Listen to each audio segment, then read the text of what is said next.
வணக்கம். இன்னைக்கு வீடியோவில் மிதுன ராசிக்கு ஒரு சிறப்பு யோகம், முத்தான 3 விதமான யோகங்கள் இருக்கு. அந்த யோகங்கள் எதையெல்லாம் தரும்? ஏற்கனவே அஷ்டமச்சனியில புயல் அடிச்சு வாழ்க்கையவே புரட்டி போட்டுச்சு. அதிலிருந்து வெளியில வர முடியாம நிறைய மிதுன ராசிக்காரங்க தத்தளிச்சிட்டு இருப்பீங்க. உங்க எல்லோருக்குமே எல்லா விஷயங்களிலும் வெற்றி பெறக்கூடிய ஒரு அருமையான கிரக அமைப்பு. இது 3 விதமான யோகங்கள் ஒரே நேரத்துல வருது. இந்த மாதிரி ஒரு அரிய கிரக சேர்க்கை, இந்த மாதிரி ஒரு பிரம்மாண்டமான யோக அமைப்பு, ஒரே நேரத்தில் எல்லா விஷயங்களிலும் வெற்றி அடையக்கூடிய ஒரு உன்னதமான அமைப்பு, சரித்திரமிக்க ஒரு சாதனையை பிரம்மாண்ட சாதனையாக படைப்பதற்கான ஒரு அரிய நிகழ்வு.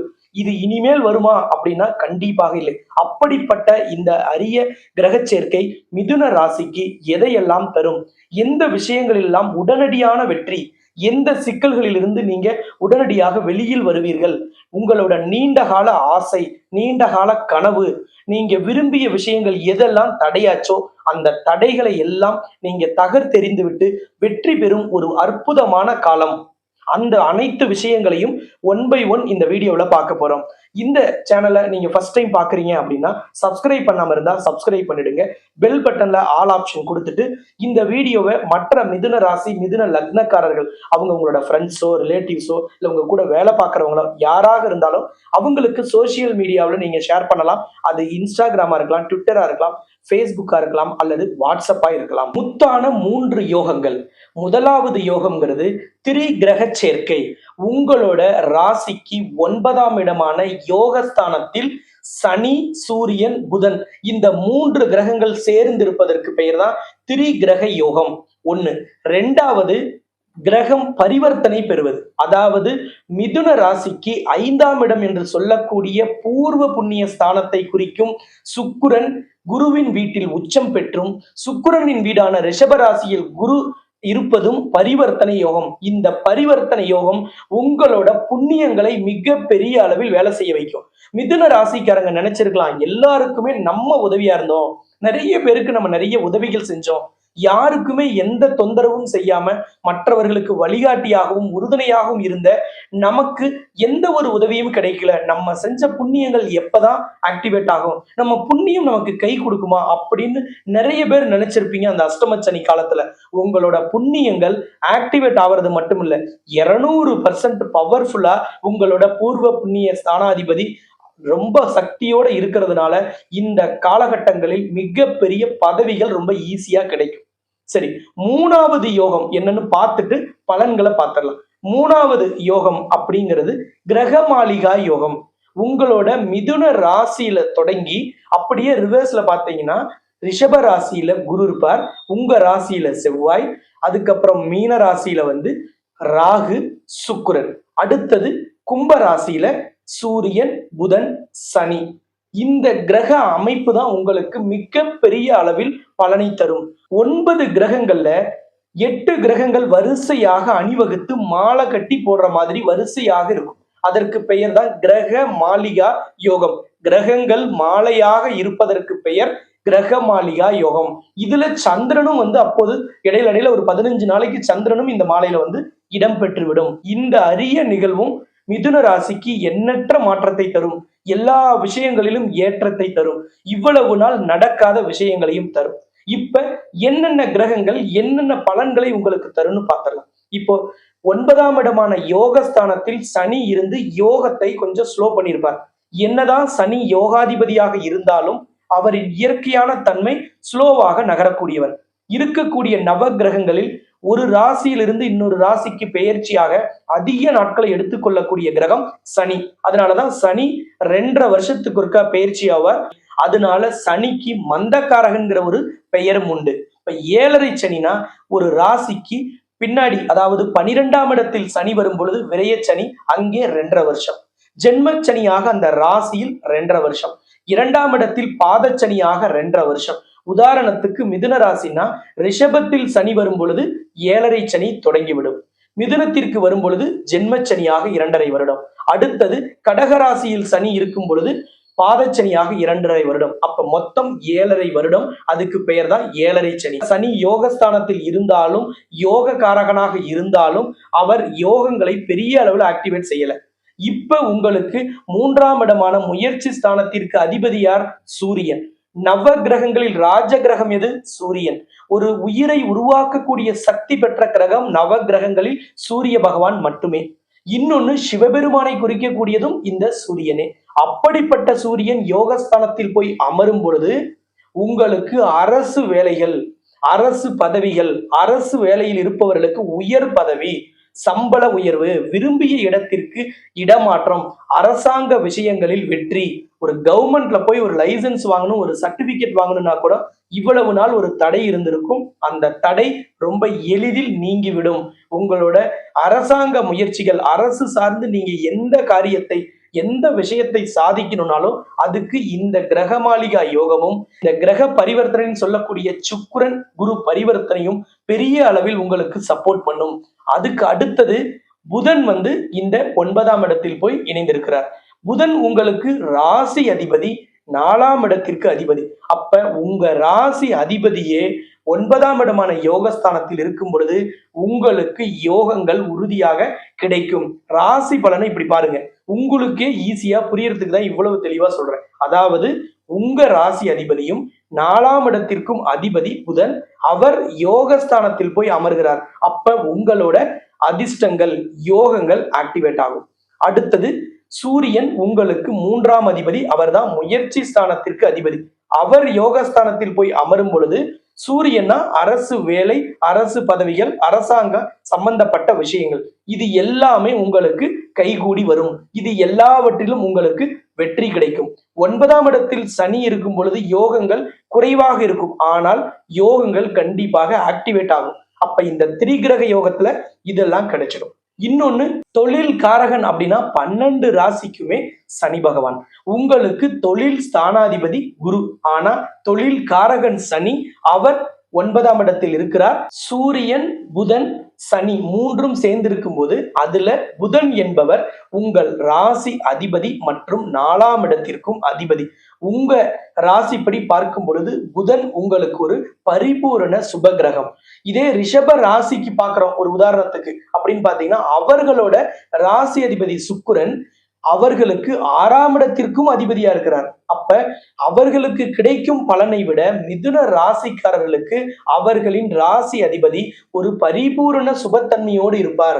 அப்ப அந்த பரிபூரண சுபத்தன்மை பெற்ற புதன் யோகஸ்தானத்தில் சூரியனோடும் யோகாதிபதியோடும் கூடியிருப்பதால் யோகங்கள் எல்லா விதத்திலும் நடக்கும். இவ்வளவு நாள் எது நடக்கலினாலும் நடக்கும். அது என்ன வயசுல இருந்தீங்கனாலும் அந்த வயதுல உங்களுக்கு கிடைக்க வேண்டியது அதிகபட்சமாக கிடைக்கும். ஒவ்வொரு வயசுல இருக்கிறவங்களுக்கும் கிடைக்கும் அப்படிங்கிறது ஒரு புண்ணிய பலன். ஆனா அது அளவுக்கு அதிகமா கிடைக்குங்கிறது தான் யோக பலன். அப்படிப்பட்ட ஒரு அற்புதமான யோகம் மிதுன ராசிக்கு இந்த திரிகிரக யோகம், அதுலயும் யோகஸ்தானத்துல நடக்குது. அடுத்தது உங்களோட 10ஆம் இடத்துல யார் இருக்கிறாங்கன்னா சுக்கிரன் இருக்கார். அவர் தான் பூர்வ புண்ணிய ஸ்தானாதிபதி. இந்த பூர்வ புண்ணிய ஸ்தானம்ங்கிறது 5ஆம் இடம். உங்க ராசிக்கு 5ஆம் இடமான துலாமுக்கு அதிபதியான சுக்கிரன் மீன ராசியில உச்சம். அப்ப 200% அவர் ஸ்ட்ராங்கா இருப்பார். அப்ப அந்த இடம் தொழில் ஸ்தானமாகவும் வியாபார ஸ்தானமாகவும் வேலை ஸ்தானமாகவும் இருக்கிறதுனால தொழில் வியாபாரம் வேலையில ஒரு அருமையான வளர்ச்சி காணப்படும். தொழில் மந்தமா இருந்துச்சு, தொழில்ல வேலையாட்கள் கிடைக்கல, தொழில்ல நல்ல ஆர்டர்ஸ் இல்ல, தொழில அடுத்த கட்டத்துக்கு கொண்டுட்டு போக முடியல அப்படின்னு கவலைப்பட்ட எல்லோருக்குமே இந்த காலகட்டம் பிரம்மாண்டமான வளர்ச்சியை தரும். அசுர வளர்ச்சி கிடைத்தாலும் ஆச்சரியப்படுறதுக்கு இல்லை. அப்படிப்பட்ட ஒரு அற்புதமான காலம், அதிர்ஷ்டமான காலம், யோகம் நிறைந்த காலம். இந்த மாதிரி காலங்களில் மிக மிக பெரிய அளவுல வெற்றியை கூட சாதாரணமாக சாதிக்க முடியும். சரித்திரம் படைக்கும் ஒரு அருமையான வாய்ப்பு நிறைய பேருக்கு கிடைக்கும். அதெல்லாம் நீங்க சரியாக பயன்படுத்திக்கணும். குரு வீட்டில் சுக்கிரன் உச்சம் பெற்று இருக்கிறார். சுக்கிரன் வீடான ரிஷப ராசியில் குரு இருக்கிறார். அப்ப குருவும் சுக்கிரனும் பரிவர்த்தனை பெற்று இருப்பதாலும் பிரம்மாண்டமான வளர்ச்சி கிடைக்கும். உங்களோட பூர்வீக சொத்துக்கள்ல ஏதாவது பிரச்சனை இருக்கு, வில்லங்கம் இருக்கு, நீதிமன்ற வழக்கு இருக்கு, இந்த வழக்கெல்லாம் எப்ப முடிஞ்சு இந்த பிரச்சனை எல்லாம் எப்ப தீரும்னு பெருமூச்சு விட்டுட்டு இருந்தவங்க எல்லாம் நிம்மதி பெருமூச்சு விடக்கூடிய ஒரு அற்புதமான ஒரு அருமையான காலம் இது. வழக்குகளை பேச்சுவார்த்தையில முடிச்சுக்கலாம். நீதிமன்றத்துல கூட உங்களுக்கு வழக்கு முடிவுக்கு வரும். உங்களுக்கு நீண்ட காலமா சொத்து வரல, அந்த சொத்து உங்களுக்கு இப்ப வந்து சேரும்.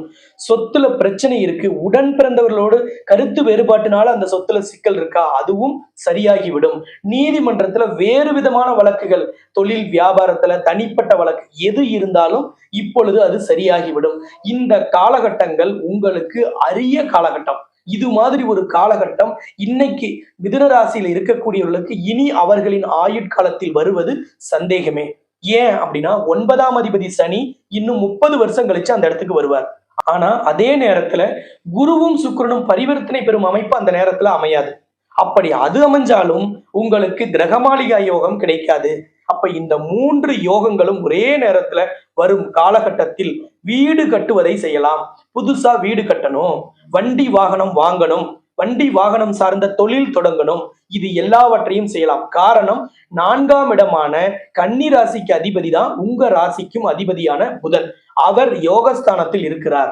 மொத்தத்தில் ஒரு வீடு வாங்குறது, வீடு கட்டுவது, இடம் வாங்குவது அல்லது தோட்டம் வாங்குவது, ஃபார்ம் ஹவுஸ் வாங்குறது, இந்த மாதிரியான சொத்து சேர்க்கை உங்களுக்கு ஏற்படக்கூடிய ஒரு அரிய கிரக சேர்க்கை. இன்னும் ஒரு 6 மாசம் கழிச்சு வாங்கலாம்னு நினைச்சிட்டு இருந்தீங்கன்னா இந்த 3 மாதத்தில், அதாவது பிப்ரவரி 11ஆம் தேதியே உங்களுக்கு இந்த யோகம் ஆக்டிவேட் ஆயாச்சு. அதுல இருந்து 90 நாள் உங்களுக்கு எல்லாமே வெற்றி தான். தொட்டது துலங்கும், நீங்க நினைத்தது நடக்கும், ஆசை நிறைவேறும். தொழில பிரான்ச் தொடங்கணும், புதிய மெஷின் வாங்கணும், புதிய டெக்னாலஜி அப்டேட் பண்ணணும், எல்லாவற்றிற்கும் இந்த காலகட்டம் ஏற்ற காலகட்டம். வேலையாட்கள் பிரச்சனை சரியாயி ரொம்ப முக்கியம் என்ன அப்படின்னா உங்களுக்கு திறமையான நம்பிக்கையான வேலையாட்கள் கிடைப்பார்கள். அது ஒரு அருமையான தகவல். அடுத்தது குருவால் உங்களுக்கு சுபகாரியங்கள் நடக்கும். வீட்டுல ஏதாவது ஒரு ஃபங்க்ஷனை பண்ணலாம் நினைச்சுக்கிட்டு தள்ளி வச்சுட்டே இருந்தீங்க, அப்புறம் பண்ணலாம்னா இப்ப அதை நீங்க சிறப்பாக செய்வீங்க. அதற்கு அனைத்து விதமான ஆதரவும் கிடைக்கும். எந்த சலனமும் இல்லாம, எந்த ஒரு பிரச்சனையும் இல்லாமல் குடும்ப விழாக்கள் எதுவாக இருந்தாலும், உங்களுக்கு திருமணமோ உங்க குடும்பத்தில் இருப்பவர்களுக்கு திருமணமோ அல்லது புதுமனை புகுவிழாவோ எந்த விதமான சுபகாரியமாக இருந்தாலும் இப்போ அது சிறப்பாக நடைபெறும். சூரியன் 1 மாசம் கும்பத்துல யோகஸ்தானத்துல இருப்பார். அடுத்தது 10ஆம் இடத்துக்கு போயிடுவார். அப்ப கவர்மெண்ட் எக்ஸாம் எழுதணும்னா நீங்க ஓரளவுக்கு ப்ரிப்பேர் பண்ணியிருந்தா கூட இப்ப அந்த எக்ஸாம்ல போய் பார்ட்டிசிபேட் பண்ணிடுங்க. கவர்மெண்ட் ஜாபுக்கு அப்ளை பண்ணியிருந்து ஒரு இன்டர்வியூ வருதுனாலும் அந்த ஜாப் கிடைச்சிடும். அப்ப அரசாங்கம் சார்ந்த முயற்சிகள் எல்லாமே இந்த மாதமும் சரி, அடுத்த மாதமும் அதாவது மாசி மாதமும் சரி, பங்குனி மாதமும் சூரியன் உங்களுக்கு சிறப்பான இடத்திலே இருப்பார். அப்ப அரசு சார்ந்த எல்லாவித முயற்சிகளும் 2 மாதத்துக்கு உங்களுக்கு வெற்றியை தரும். அடுத்தது புதன் 30 நாள் இருந்துட்டு போயிடுவாரே, அப்ப 90 நாள்ல பத்தாதோ, கவலையே வேண்டாம். உங்க ராசி அதிபதியும் 4ஆம் அதிபதியுமான புதன் 9ஆம் இடத்துல 30 நாள், 10ஆம் இடத்துல 30 நாள், 11ஆம் இடமான ஆசை நிறைவேறும் இடத்தில் 30 நாள். இது சூரியனுக்குமே பொருந்தும். அப்ப 90 நாள்ல இந்த யோகங்கள் ஆல்மோஸ்ட் உங்களுக்கு இருந்துட்டே தான் இருக்கும். அப்ப இந்த 90 நாள்ல எதையுமே விட்டுடாதீங்க. அடுத்தது குரு பயிற்சியும் பாத்தீங்கன்னா உங்களுக்கு மே மாசம் தான் வரும். அதுவும் அந்த 90 நாளைக்கு அந்த குருவும் அதே இடத்துல இருப்பார். சுக்கிரனும் ஆல்மோஸ்ட் அதே இடத்துல இருப்பார். அப்ப எல்லா விதத்திலையும் கிரகங்கள் உங்களுக்கு சாதகமாகவே இருக்கு.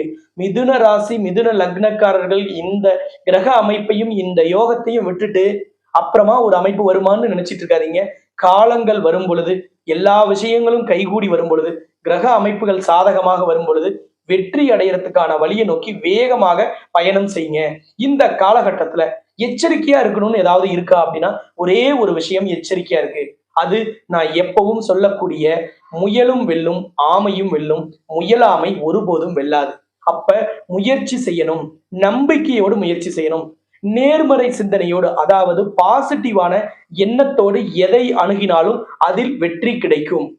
என்ன வயசுல இருக்கீங்க, நீங்க என்ன துறையில வேணாலும் இருக்கலாம். விவசாயத்துல இருக்கிறவங்களுக்கும் இது ஒரு அருமையான அற்புதமான காலம். வேற துறைகள்ல, அறிவியல்ல, கலைத்துறையில, அரசியல்ல, எதுல இருந்தாலும் அதுல வளர்ச்சி. ஒரே ஒரு விஷயம்தான், மிதுன ராசி மிதுன லக்னக்காரர்கள் இந்த காலகட்டத்தில் எல்லாமே பாசிட்டிவ். நெகட்டிவ் என்பது ஒண்ணுமே இல்லை. ஒரு வேளை உங்களுக்கு அப்படி ஏதாவது ஒரு எண்ணம் இருக்குன்னா உங்களோட பிறந்த கால ஜாதகத்தை எடுத்து தசாபுத்தி உங்களுக்கு கை கொடுத்தால் நீங்க தான் உங்க துறையில் நீங்க நினைத்ததில் சாதனையாளர். உங்களோட இடத்தை யாரும் அவ்வளவு ஈஸியா ரீச் பண்ணவே முடியாது. உங்க வளர்ச்சி உங்க போட்டியாளர் நினைப்பாரு, இந்த வளர்ச்சி இவ்வளவு தூரம் இருந்தா ஒருத்தரை போய் ரீச் பண்ணலாம், அவர் இவ்வளோ பெரிய உயரத்துக்கு போயிட்டார், எப்படி அவரை ரீச் பண்ண முடியும், அவரை ஜெயிக்கணும்னு நினைக்கிறதே தப்புன்னு நினைக்கக்கூடிய எதிரிகள் உங்களை பார்த்து அஞ்சக்கூடிய அருமையான கிரக அமைப்பு. சிறப்பாக பயன்படுத்தினால் எந்த துறையில் இருந்தாலும் அதில் மிகச்சிறந்த வெற்றி கிடைக்கும். உங்க ஜனனகால ஜாதகத்தை உங்க குடும்ப ஜோதிடரமோ அல்லது ஸ்கிரீன்ல தெரிகிற நம்பரை கான்டாக்ட் பண்ணி பலன்களை தெரிந்து கொண்டால் இந்த வெற்றி இன்னும் அதிகரிக்கும். ஏதாவது எச்சரிக்கையாக இருக்கணும்னாலும் அதுல இருந்துக்கலாம். ஆனால் கோச்சார கிரகம் அற்புதமாக எல்லா கிரகங்களும் அருமையாக அணிவகுத்து உங்களுக்கு வெற்றிகளையும் உங்களுக்கு அதிர்ஷ்டத்தையும் அற்புதத்தையும் நிகழ்த்த அணிவகுத்து காத்திருக்கு. இதை சிறப்பாக பயன்படுத்தினால் மிதுன ராசி மிதுன லக்னக்காரர்கள் லைஃப் செட்டில் ஆயிடும். எதுல எச்சரிக்கையா இருக்கணும் இன்னொன்னு அப்படின்னு சொன்னீங்களேன்னா, இந்த நெகட்டிவா பேசுவாங்க. ஏன்னா எல்லார் கருத்தையும் நீங்க கேட்கறதுனால சில பேர் உங்ககிட்ட இதெல்லாம் செய்யாத, இது அப்படி ஆயிடும், இது இப்படி ஆயிடும், இதெல்லாம் முடியுமா, தேவையில்லாம கையை சுட்டுக்காத, தேவையில்லாத கால விடாத, இப்படி எப்பவும் நெகட்டிவா பேசுவாங்க. அந்த மாதிரி இருக்கிறவங்களை எல்லாம் நீங்க எப்படி எடுத்துக்கணும்னா, இப்ப நான் அப்படி உட்கார்ந்துருக்கேன், இப்படி 2 கையை உங்களுக்கு நான் காமிக்கிறேன். எனக்கு இது இடது கை, இது வலது கை. இதே எனக்கு எதிரில் இருக்கிற உங்களுக்கு பாருங்க அப்படியே வேற மாதிரி இருக்கும்.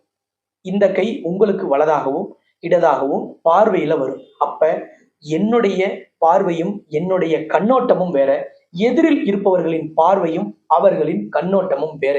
எனக்கு நல்லதாக படும் விஷயம் இன்னொருவருக்கு நல்லதாக பட வேண்டும் என்ற எந்தவித கட்டாயமும் இல்லை. அப்ப நீங்க ஒரு விஷயத்துல இறங்குறீங்க, 4 பேர் யோசனை அப்ப கேட்க வேண்டாமா அப்படின்னு நீங்க நினைக்கலாம். இல்ல, கேட்கலாம். ஆனா கிரகங்கள் சாதகமாக அதிர்ஷ்டத்தை அற்புதத்தை யோகத்தை அள்ளித்தரும் பொழுது நமக்கு அமையக்கூடிய விஷயங்கள் நல்லதாகவே நடக்கும். நம்ம முயற்சிகள் சிறப்பாகவே பலன் தரும். அப்ப இந்த காலகட்டத்தில் எதிர்மறையாக நெகட்டிவாக பேசக்கூடிய நபர்களிடம் விலகி இருங்கள், விழித்திருங்கள், அவர்களோடு விழிப்புணர்வாக இருங்கள். இவங்க எப்பவும் நெகட்டிவா பேசுறவங்கன்னு உங்ககிட்ட ஒரு லிஸ்ட் இருக்கும். அவங்களை எல்லாம் பிளாக் பண்ணிடுங்க, அல்லது அவர்களோடு எந்த கருத்தையும் ஆலோசிக்காதீர்கள், எந்த ஐடியாவையும் அவர்களிடத்துல போய் டிஸ்கஸ் பண்ணாதீங்க. இந்த 90 நாள் 1 மணி நேரத்தை கூட, ஏன் 1 மணி துளியை கூட வேஸ்ட் பண்ணாம நீங்க சரியாக பயன்படுத்தினால் இனி ஒரு 40-50 வருடத்திற்கு உங்கள் வாழ்க்கையில் சிறந்த அடித்தளமாக இருக்கும்.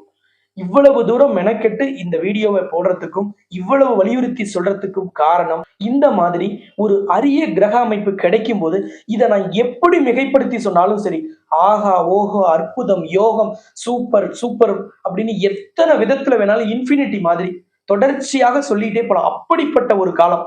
இந்த காலகட்டத்தை எல்லாம் நீங்க சரியா பயன்படுத்தலைன்னா நான் உண்மையா சொல்லுவேன், உங்களுக்கு எல்லாம் லைஃப்ல இந்த மாதிரி ஒரு பீரியட் இனிமேல் வரவே வராது. அதனால இதை சரியா பயன்படுத்தி எல்லா விதத்திலும் நீங்க சக்சஸ்ஃபுல்லான ஆளாக வருவதற்கு என்னுடைய வாழ்த்துக்களும் என்னுடைய பிரார்த்தனைகளும். இந்த சேனலை சப்ஸ்கிரைப் பண்ணினா சப்ஸ்கிரைப் பண்ணிட்டு, இந்த வீடியோ உங்களை வெற்றியடைய வைக்கும், உங்களோட கஷ்டத்திற்கு ஒரு மருந்தாக இருக்கும், ஜெயித்து விடலாம் சாதித்து விடலாம் அப்படிங்கிற உங்க எண்ணத்தை மீண்டும் ஒரு முறை தூண்டுவதாக இருந்தால் இந்த வீடியோவை மற்ற நபர்களுக்கும் ஷேர் பண்ணுங்க, லைக் பண்ணுங்க.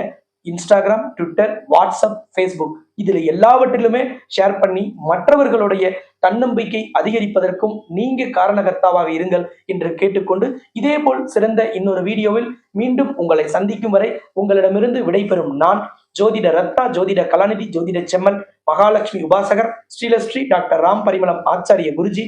நன்றி, வணக்கம்.